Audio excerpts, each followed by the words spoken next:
Oke. Sebelum kita mulai pelajaran hari ini, alangkah baiknya kita membaca doa terlebih dahulu ya. Baca doa dimulai.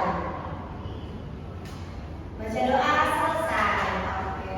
Anak-anak, sekarang ibu minta tolong nih kalian untuk lihat kursi di sebelah kanan dan sebelah kiri kalian. Apakah ada teman yang sudah hadir? Masuk semua ibu. Masuk semua ya. Alhamdulillah. Anak ibu emang rajin-rajin banget ya. Oke. Ada yang masih ingat gak sih? Pertemuan sebelumnya itu kita membahas tentang apa? Ada yang masih ingat? Lupa ya. Oke, tidak apa-apa.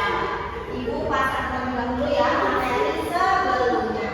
Jadi di materi sebelumnya itu kita membahas tentang ekosistem. Apa?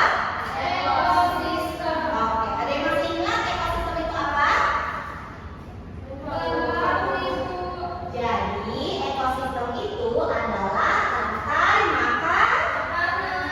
makanan, betul banget. Nah, seperti yang ada di gambar ini, di sini itu ada yang namanya rantai makanan. Ya, jadi rantai makanan itu yang sudah kita ketahui, dia itu adalah hubungan antara makhluk hidup yang saling bergantungan. Ya, seperti di sini. Yang pertama, di sini ada tumbuhan hijau atau rumput. Rumput ini dia akan dimakan oleh konsumen pertama, yaitu belalang.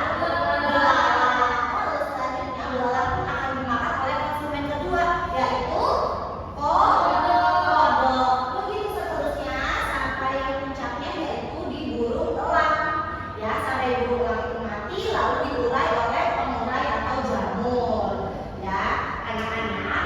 Tapi selain makhluk hidup itu berhubungan dan bergantungan yang melalui rantai makanan, makhluk hidup itu juga ada yang namanya itu simbiosis. Ada yang sudah tahu tentang simbiosis? Ya, betul. Itu disebutnya dengan simbiosis mutualisme. Jadi, pengertian dari simbiosis itu adalah hubungan antara dua makhluk hidup yang saling bergantungan. Ya, tadi benar tuh, aku saling menguntungkan. Jadi, simbiosis itu ada banyak nih macamnya. Nah, makanya hari ini kita akan pelajari supaya anak-anak dapat memahami dan mengetahui tentang hubungan dua makhluk hidup yang saling bergantungan. Ya, itu yang akan kita pelajari hari ini. Nah, jadi di simbiosis itu ada 3 jenisnya anak-anak. Ada yang tahu nggak ini apa aja? Oke, kalau tidak tahu, ibu kasih tahu ya. Jadi simbiosis itu kita ada 3. Yang pertama ada mutualisme, parasitisme, dan komensalisme. Apa aja tadi? Mutualisme, parasitisme, dan komensalisme. Oke, kita akan bahas satu-satu ya. Yang pertama kita akan membahas tentang simbiosis mutualisme. Tadi apa Ican? Yang kamu sebutin? Saling? Nah, betul. Jadi simbiosis mutualisme itu adalah hubungan antara dua makhluk hidup yang saling menguntungkan. Contohnya ada yang tahu nggak nih? Makhluk hidup tapi saling menguntungkan. Ada yang tahu? Nggak ada yang manusia dengan apa? Dengan manusia lainnya ya. Itu bisa disebut dengan simbiosis mutualisme. Nah, kalau yang lainnya itu ada yang pertama ada kerbau dan burung jalak. Nah, kenapa kerbau dan burung jalak ini disebut sebagai simbiosis mutualisme? Karena kerbau ini di tubuhnya itu banyak sekali kutu. Nah, kalau banyak kutu itu kan mengganggu banget ya anak-anak ya. Bisa gatal badannya atau bahkan bisa jadi luka. Tapi dengan adanya burung jalak, dia memakan kutu-kutu yang ada di tubuh kerbau.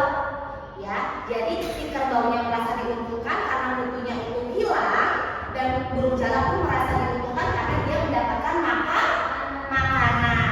Lalu selanjutnya contohnya itu ada bunga dengan lobak atau dengan kuku. Jadi kenapa dia disebut dengan simbiosis mutualisme? Ketika lebah itu memakan sari-sari di bunga, nah ketika lebah ini berpindah ke bunga yang lainnya, pasti serbuk-serbuk di bunga ini dia akan bertaburan anak-anak. Nah, itu akan membantu namanya itu penyerbukan. Itu mutualisme bagi si bunga. Nah, kalau mutualisme bagi si lebah mendapatkan makanan. Makanya mereka disebut sebagai simbiosis mutualisme. Oke.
ya, satunya diuntungkan, yang satunya yang dirugikan. Contohnya di sini ada manusia dan nyamuk. Di sini ada manusia dan nyamuk. Ketika nyamuk itu menggigit manusia, itu akan merugikan manusia. Kenapa kita merasa dirugikan? Gatal, terus apa lagi? Darahnya kita disedot